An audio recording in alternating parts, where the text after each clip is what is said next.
Hey y'all, this is John from Rockin' Porch Thinkers. Today is July 4th, 2022. It's our Independence Day.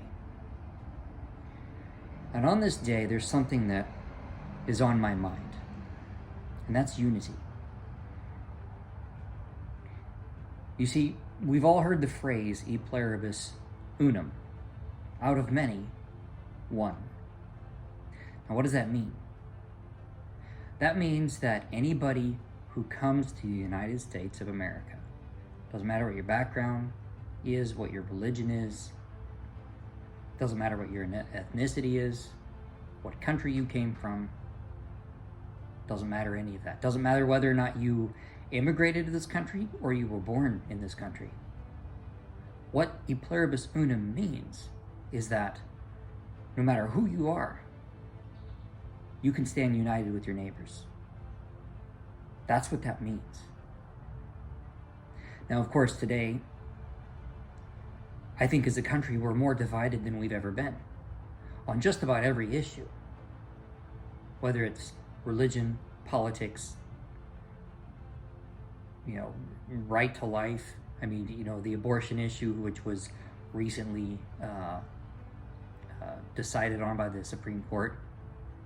I mean, you could probably think of at least a dozen different issues that Americans are very divided on at this point in our lives, at this point in our history. I don't know that we've ever been more divided. And you see, this goes against that idea, that principle, e pluribus unum, out of many, one. You see, our unum, our uniting factor in this country for so long has been, we are Americans. I also think, too, that the church, the Christian church in particular, has let this country down in many, many aspects. And I think they've taken a back seat to a lot of different things. A lot of people have bought into the whole separation of church and state. This is something that people have gotten wrong for a really long time, and I may step on some toes with this, and that's fine. I'm okay with it. But you see, the state doesn't need to be protected from religion. Religion needs to be protected from the state. And here's another thing for you. The separation of church and state is not in the U.S. Constitution. Not at all. Go look it up if you don't believe me.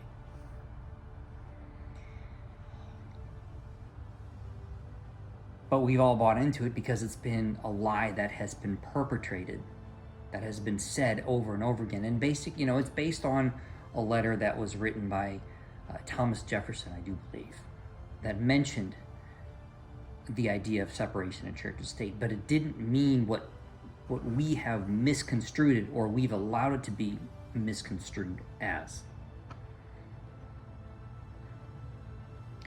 The other issue that I have with some people of faith, or particularly Christians, I am a Christian, so the issue I have is that we've taken a back seat and we've let other people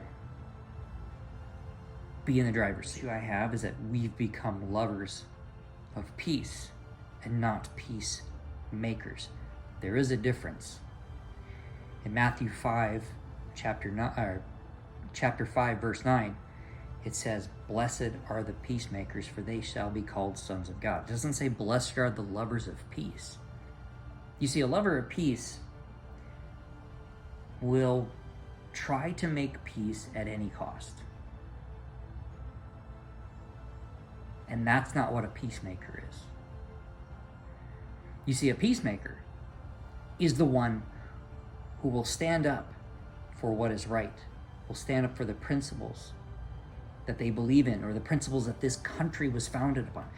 The United States, like it or not, was founded on Judeo-Christian principles. And we as Americans, not only should we stand firmly on the foundations of faith, which are in the Bible. But we should also stand firmly also on what this country was founded upon. You see, this country almost didn't exist. A lot of you, I don't know if you know the history of this country or not. You may know kind of how it went. But I'll tell you something. The military that the British had, they were the most highly trained professional military in the world at that point in time. They had the latest technology and the latest weapons and tactics at that point in time. The colonies at that time, the 13 colonies, they were a bunch of farmers. They were a ragtag group of rebels, essentially. They didn't have the latest technology. They didn't have all the military training. But yet we won, right? The United States won.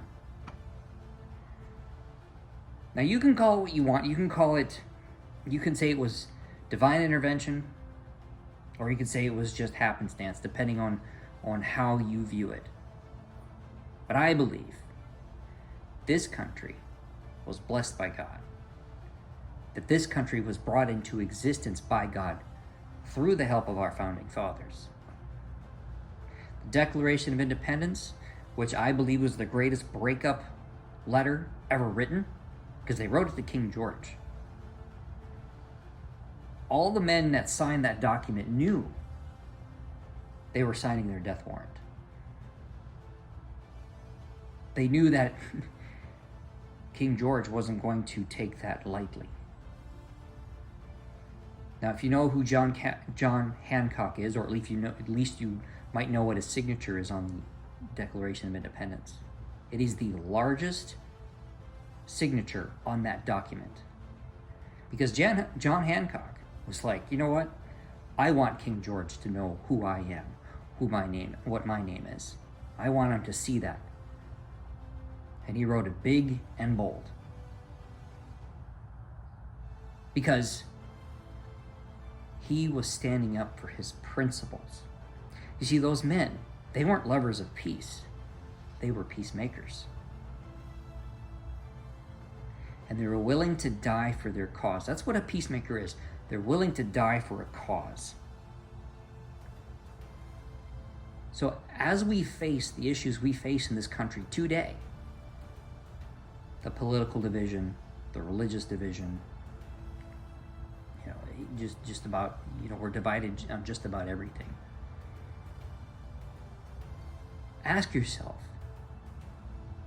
what are the principles you're willing to die for? Are you willing to stand up for this country?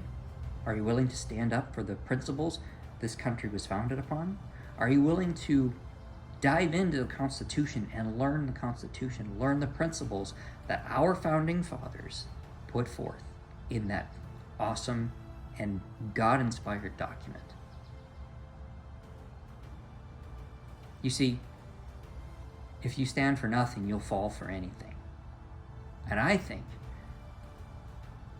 whether or not you're a Christian, if you're an American, it's time to stand. And it's time to stand with your neighbors. It's time to put our differences aside, no matter what they might be, and stand up together. And be willing to take our, draw the line in the sand and take a foothold and say, we're Americans. Think about it. Talk to y'all later.